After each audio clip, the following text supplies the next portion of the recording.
Tiens-moi dans ma douleur, soutiens ma foi, alors que la souffrance fait son œuvre en silence. De moi près de toi, plus près de toi, que Satan se déchaîne, ton amour me ramène tout au jour plus près de toi. Plus près de toi, Seigneur Jésus-Christ, Créateur des cieux et de la terre, auteur de la vie éternelle, donateur de tout don excellent et parfait, nous voici à la phase de la prière, Seigneur Jésus-Christ. Comme chaque samedi, nous prions, Papa. Nous croyons que tu es au rendez-vous, tu as été aussi au rendez-vous quand on écoutait la bande, Seigneur. C'est pour cela que nous te prions, ô éternel grand Dieu Tout-Puissant, de carter l'homme du chemin, de prendre le contrôle de cette partie. Tes enfants qui sont connectés, il y a beaucoup qui ont des problèmes et ils sont venus auprès de toi. Laisse que toi-même, la grande colonne de feu, tu veux accorder la solution au problème de tes enfants. Que tout se passe sous le contrôle du Saint-Esprit. Que tout ce qui est lié à l'homme, Papa, soit mis hors d'état de nuire, Seigneur. Nous prenons le contrôle de ce panel au nom de Jésus-Christ. Nous prions que, Père, tout esprit d'incrédulité, de distraction, d'embrayement, de fatigue, de paresse, quitte cet endroit, Papa, et que nous soyons connectés directement avec toi. C'est dans le nom tout-puissant, Frère Seigneur, Jésus que nous avons essayé de demander. Amen. Amen. Alors, nous allons parler de parler à cette montagne. Pourquoi crier parle? On va d'abord lire une écriture dans Psaume 46, à partir du verset 10. La Bible dit ceci, je commence au verset 9. C'est lui qui a fait cesser le combat jusqu'au bout de la terre. Il a brisé l'arc. Il a consumé par le feu les chars de guerre. Arrêtez et sachez que je suis Dieu. Je domine sur les nations. Je domine sur la terre. Donc, j'aimerais parler à une âme ce matin. Toute personne qui fait la confession d'être un chrétien. Tu dois savoir que Dieu t'a donné la responsabilité de gérer les problèmes toi-même. C'est-à-dire, il a tout mis dans sa parole, mais il te demande à toi de prendre la parole et de l'utiliser. Donc, la parole de Dieu, c'est la solution à tous nos problèmes. Et il n'y a pas de problème sans solution. Chaque problème que l'on peut avoir dans ce monde, il y a toujours la solution. Mais qu'est-ce que Dieu te demande? Dieu te demande à toi, fils de Dieu, à toi, fille de Dieu, de ne pas crier, mais de parler. Souvent, l'homme dans sa nature, quand il est dans les situations difficiles, il travaille, il rencontre des difficultés, il perd ses pédales, il oublie qu'il est croyant. Mais comment on va savoir que si tu es croyant, si tu ne traverses pas des situations qui vont demander que tu puisses croire? Comment on va savoir que tu es un combattant? Ou bien tu as vaincu si tu ne traverses pas des situations tu ne traverses pas des combats qui va te demander que tu puisses vaincre. Donc, on ne peut pas parler d'un vainqueur s'il n'a pas de combat. Oh non, je suis vainqueur par le sang de Jésus. Beaucoup de gens disent ça. Oh, je suis un vainqueur. J'ai vaincu à la croix. Ils chantent même des cantiques. Oh, nous avons la victoire. Mais quand les situations arrivent, et voilà, la personne perd les pédales. La personne n'a plus confiance en soi.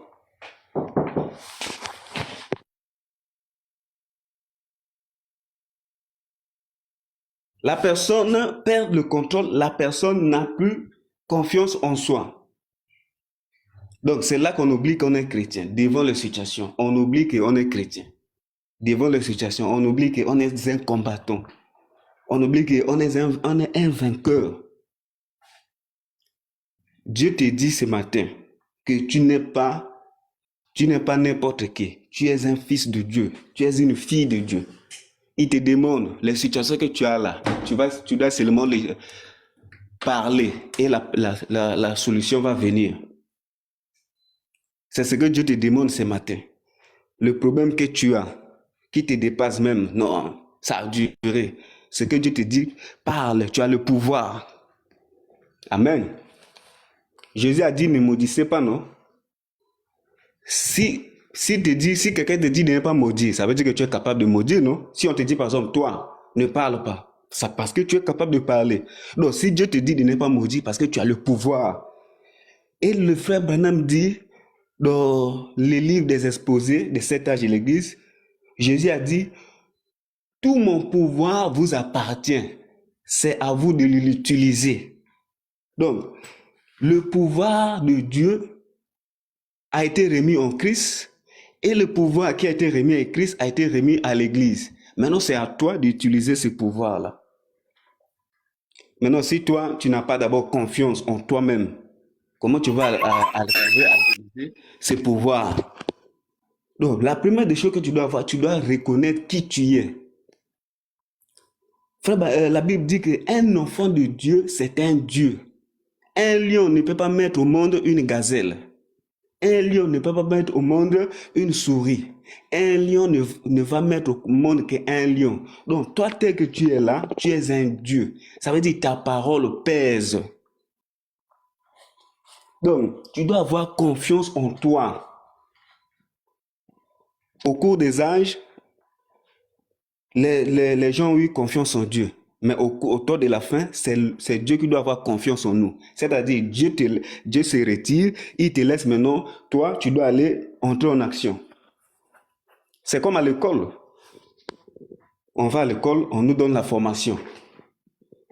On nous apprend 1 plus 1 égale à 2. Ça, c'est à l'école, au cours, pendant le cours. Mais quand l'examen va venir, le prof se retire. Il te regarde et dit que je sais que j'ai formé ce petit-là. Si c'est un enfant intelligent, il va reproduire ça, même si ça vient combien de fois. 1 plus 1, il saura que c'est égal à 2. Donc, c'est la même chose avec toi. Donc, quand Dieu te parle à travers des bandes à l'église, c'est pour que quand les situations vont venir, tu puisses prendre ce qu'il t'a donné comme des conseils là, pour appliquer ça dans la vie réelle. Toi, tu écoutes les bandes chaque jour ici, non? Tu écoutes la parole chaque jour à l'église, tu vas à l'église. Maintenant, pourquoi quand les situations arrivent, tu te mets à trembler? Alors, c'est comme si tu n'as jamais écouté la parole. Frère, la parole de Dieu, dans chaque situation de la vie, il y a toujours une parole de Dieu à appliquer pour la situation en question. Il n'y a pas une situation dans la vie où il n'y a pas une écriture qui va nous permettre à résoudre la situation là. C'est parce que tu ne connais pas la parole, c'est pour ça que les diables aussi te malmènent. C'est la raison pour laquelle un chrétien normal doit connaître la parole, les Écritures. Frère Branham dit, le niveau de la spiritualité d'un chrétien aussi dépend aussi de la connaissance qu'il a des Écritures. Donc, quand tu ne connais pas les promesses que Dieu t'a faites, tu vas pleurer dans n'importe quelle situation. Un problème surgit, tu n'as pas une écriture appropriée pour pouvoir résoudre ces problèmes-là. Donc, il y a toutes les solutions que Dieu a placées dans la Bible. Paul dit que tout ce qui a été écrit dans la Bible, c'est pour nous servir d'exemple. Donc, c'est-à-dire, quand tu traverses par exemple une situation, oh non, je traverse par exemple, je suis confronté à un grand problème. Tu regardes dans la Bible. Oh, mais dans la Bible aussi, il y avait Moïse qui était confronté à la mer Rouge. Mais quand il avait la mer Rouge, il y avait Pharaon derrière qui venait, et de l'autre côté, la mer Rouge, et de l'autre côté des montagnes. Mais comme Moïse se trouvait devant une situation où il ne pouvait rien faire, Dieu avait frayé le chemin. Donc Dieu est capable de frayer le chemin là où il n'y a pas la possibilité de passer. Si Dieu a pu faire sortir l'eau du rocher, l'endroit le plus sec, imaginez-vous d'abord, c'est pas que c'était une rivière, l'eau avait tari, non. C'était un rocher, là où il y avait pas possibilité d'espérer avoir l'eau. Mais Dieu a sorti l'eau de là. Et c'est la même chose que Dieu va faire dans ta vie. Dieu va te faire sortir des situations difficiles. Là où ton intelligence, là où on dit que Esiga Mayele Nange Suki, Yanzambe Bandi. Donc c'est là où ton intelligence va s'arrêter là. C'est là que pour Dieu va commencer. On va lire une écriture de Frère Branham dans Pourquoi crier par.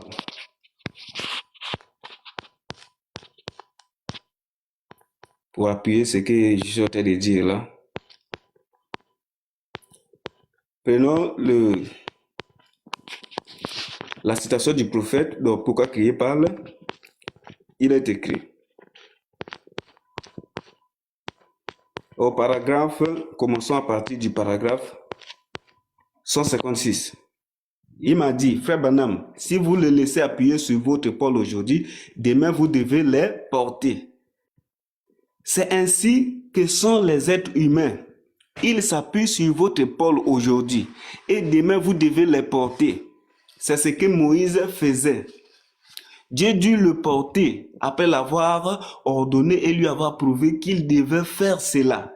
Les gens auraient dû dire, Moïse, prononce la parole. Je t'ai vu le faire là-bas. Dieu t'a honoré et tu es le même aujourd'hui. Amen. Voyez-vous? Fais-le. Amen. Il aurait dû savoir cela, mais il ne le savait pas bien. C'est maintenant comme c'était alors. Nous découvrons que Dieu dut en avoir assez.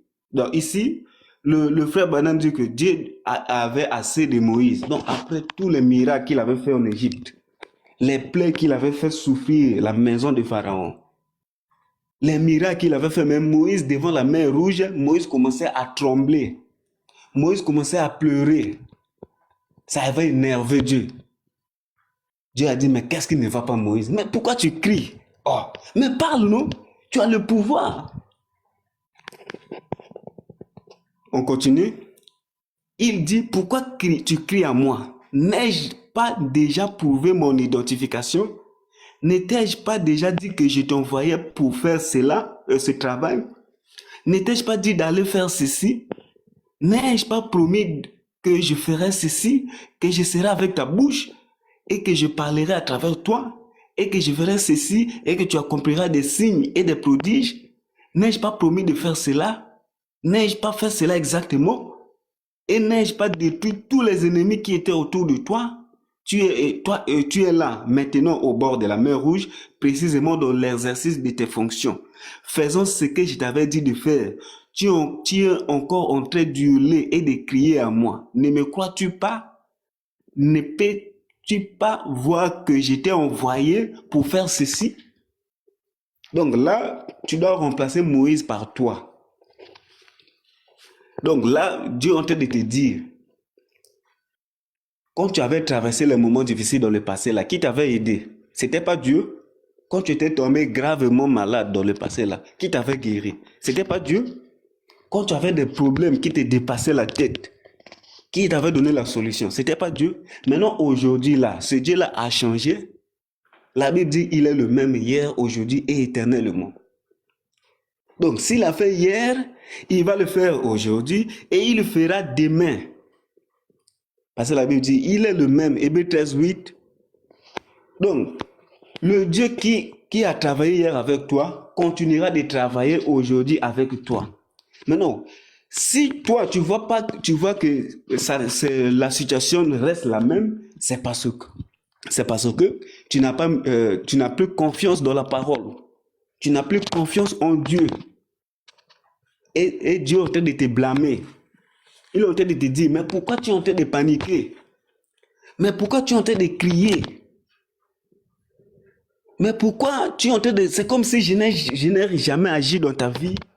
C'est comme si je n'étais jamais sorti d'une situation compliquée. C'est comme si je n'ai jamais résolu ton problème. Mais tu es là en train de te paniquer. Et Dieu dit que ceci, ça l'énerve. Je me rappelle des disciples de Jésus. Quand ils étaient là, ils avaient un cas, ils sont encore allés chercher Jésus. Oh, Jésus a prié pour ce cas-là. Jésus s'est énervé, il a dit, mais jusqu'à quand je vais vous supporter? C'est ce que Dieu te dit ce matin. Jusqu'à quand il va te supporter? Toujours là, quand tu as une situation, il faut appeler un tel. Oh non, pasteur un tel. Et je veux la solution. Attendez, regardez ce que le frère Branham dit dans Soyez certain de Dieu. Combien Satan aime vous lancer ces mots-là? Mais voyons, tu ne vas pas mieux depuis que tu as été oindule. Tu ne vas pas mieux depuis que ces prédicateurs ont prié pour toi. Ces prédicateurs sont dans le rêve pour commencer. Ça, c'est ce que frère Branham dit. Ça n'a rien à voir avec les prédicateurs. C'est votre foi dans le Dieu vivant qui compte. Ce n'est pas ce que le prédicateur est, c'est ce que Dieu est. Ce n'est pas le prédicateur qui a fait la promesse, c'est Dieu qui a fait la promesse. Ce n'est pas l'affaire du prédicateur, c'est l'affaire de Dieu et de votre foi pour croire qu'il s'agit bien de Dieu. Donc, soyez certains de Dieu. Soyez certains qu'il s'agit de Dieu, que c'est la parole de Dieu et que Dieu est dans sa parole. Donc, selon cette citation, Frère Branham nous montre que nous ne devons pas être là. Quand on a un problème, on doit regarder au prédicateur. On ne dit pas de ne pas avoir confiance dans nos prédicateurs, non. Mais Frère Branham veut que toi-même aussi, tu puisses aussi utiliser ta foi. Il dit que ce n'est pas le prédicateur qui a fait la promesse. Il dit que c'est Dieu qui a fait la promesse. Maintenant, quels sont ces enfants de Dieu-là? Chaque fois, ils ont des problèmes. Jamais Azor, il a pris des genoux, il a mis à terre pour demander à Dieu de donner la solution. Jamais. Toujours là derrière les gens. Oh frère Shanga, frère Yonma, j'ai travaillé une situation ici là. Frère Faden, est-ce que tu peux prier pour moi? Mais quand est-ce que les gens aussi vont compter sur tes prières? Quand est-ce que les gens vont compter sur toi? On appelle un tel, s'il te plaît, j'ai tel problème, prie pour moi. Mais toi, tout le temps, c'est seulement les gens. Dès qu'une situation arrive, tu commences à trembler, à appeler de gauche à droite. Donc, tu ignores qui tu es. Moi, je ne me rappelle à Brazzaville. Quand j'étais en train de traverser cette maladie qui voulait me tuer, celle dont la voix avait dit c'est le cancer qui m'avait pris tout le corps, de la tête jusqu'aux pieds. Et je voyais les démons comme ça, face à face. Je voyais même la chair là qui s'est développée en moi. Dieu m'avait développé la vision parce que j'étais près de la mort et j'ai prié, j'allais à l'église maison. Donc j'ai prié tout le temps, j'étais en prière. Parce que ça là, si tu n'es pas éveillé, tu vas mourir. Donc, je peux aller à l'église, je dors à l'église, je me réveille à l'église, je suis en train de prier jusqu'à l'heure du culte. Je vais seulement me changer, après je reviens à l'église. Même dans l'église, pendant que j'écoute la prédication, je suis en train de prier. C'était compliqué. J'avais pris rendez-vous avec le pasteur pour qu'il prie pour moi. Après, je me suis ressaisi. La voix me dit, peut-être que c'est Dieu qui est en train de te prouver, pour voir aussi si toi-même tu as la foi. J'ai dit, Seigneur, si c'est toi qui me fais traverser l'épreuve là pour savoir que, pour me former, que le pasteur ne m'appelle pas. Parce que quand tu prends rendez-vous, on te met dans la liste d'attente. Normalement, le pasteur devait m'appeler le jour du culte suivant. Il fait l'appel, il ne m'appelle pas. J'ai pris le rendez-vous, je crois 2 fois comme ça. Il me fait l'appel, il ne m'appelle pas. C'est là que j'avais compris, non, ça là, c'est Dieu qui veut me former. Et je me suis mis, j'ai dit, bon, avec cet esprit-ci, soit c'est moi qui vais mourir, soit c'est lui qui doit partir. Donc, un de nous doit tomber. Je n'irai pas à l'hôpital. Je suis resté là à la maison, église, en train de me battre avec l'esprit là. Parce que frère Branham nous avait enseigné que les démons, les maladies, ce sont des démons. Je me suis resté là à me battre avec lui. Je ne dormais pas, j'étais même à la maison.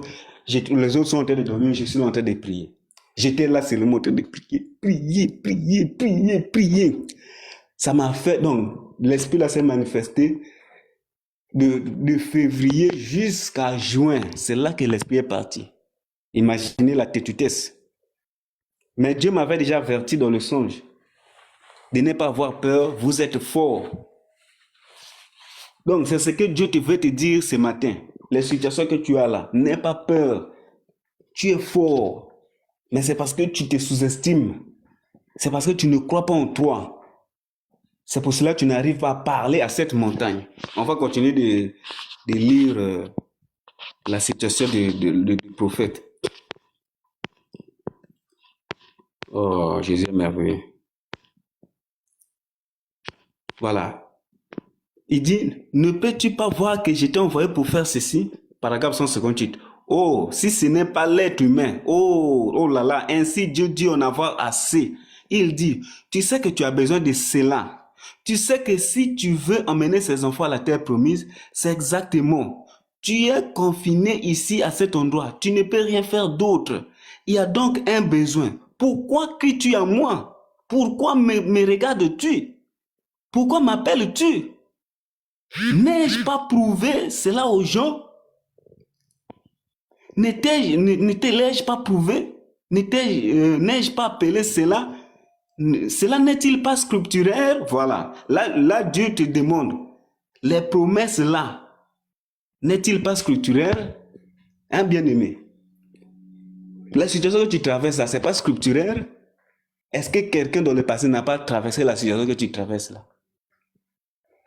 Maintenant, pourquoi toi, se fait comme si Dieu n'a jamais agi?